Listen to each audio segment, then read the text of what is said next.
Il comune di Chiavari attende il via libera della sovrintendenza prima di riaprire al traffico il ponte della Maddalena. A spiegarlo l'assessore ai lavori pubblici Massimiliano Bisso, che auspica di ricevere l'ok entro la fine del mese.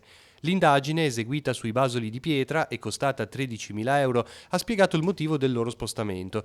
La parte sottostante di sostegno è andata nel tempo deteriorandosi, portando ad una rotazione verso l'esterno dei basoli stessi, su cui peraltro poggia la ringhiera di protezione. Il comune ha già individuato una possibile procedura di intervento. È stato mandato un progetto alla sovrintendenza. L'intervento dovrebbe prevedere, se concordato, la realizzazione di un cordolo verso la carreggiata che vada ad ancorare in maniera salda sia i basoli riposizionati sia la ringhiera, che anch'essa dovrà essere riposizionata. La sovrintendenza non accetta interventi in cemento armato, generici, ma prevede l'utilizzo di particolari tipologie di materiali.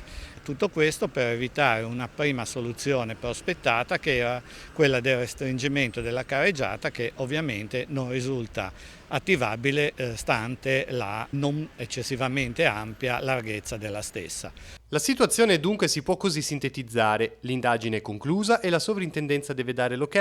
Non appena arriverà, il ponte sarà riaperto al traffico. Dopodiché sarà avviata la gara per l'affidamento dei lavori di ripristino e il comune cercherà le risorse, per ora non disponibili, tenendo conto che i costi sono lievitati oltre le aspettative iniziali. Terminato questo iter, il ponte sarà nuovamente chiuso per il restyling finale. Ad oggi non abbiamo ancora ovviamente individuato una spesa per l'intero intervento. Si prevede che comunque, una volta concordato, potrà essere eseguita a lotti successivi e il primo lotto, si presuppone, potrebbe essere intorno ai 40-50 mila euro.